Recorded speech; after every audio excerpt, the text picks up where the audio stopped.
रोज फक्त जर तुम्ही 16 ते 17 मिनिट दिलेत, तर 1 वर्षामध्ये 100 तास होतात.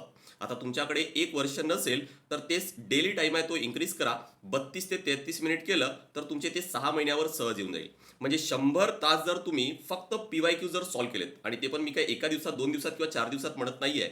मी 1 वर्षात किंवा 6 महिन्यात म्हणतोय. तर तुम्ही फक्त जर 100 तास जर पी-वाय-क्यू सॉल्व्ह केलं, तर मी गॅरंटी देतोय, की पुढच्या 5 ते 10 वर्षाचे पी-वाय-क्यू तुमचे खूप चांगले क्लिअर होतील. आणि एवढं जर तुम्ही चांगलं केलं, तर याची पण गॅरंटी देतोय, की तुम्हाला सर्वात आधी हे लक्षात येईल, की नेमका पेपरमध्ये पॅटर्न काय आहे? कसे प्रश्नाचा पॅटर्न आहे तो बदलतोय. याची भरपूर प्रॅक्टिस केल्यानंतर तुमची ॲक्युरेसी आहे, ज्यावेळेस तुम्ही प्रॅक्टिस करणार आहात, तर तुमची ॲक्युरेसी आहे ती पण इम्प्रूव्ह होईल. आणि तिसरं तुमच्या लक्षात येईल, की आयोग आता कोणत्या थीमवर, कोणत्या पॅटर्नवर प्रश्न विचारत आहे. आयोगाचा जो इम्पॉर्टन्स आहे, कोणत्या टॉपिकला किती द्यायचा, तो कसा बदलतोय, हे तुमच्या लक्षात येईल. आणि एकदा का हे लक्षात आलं, तर तुम्हाला कोणीही एक्झाम क्लिअर होण्यापासून थांबवू शकणार नाही.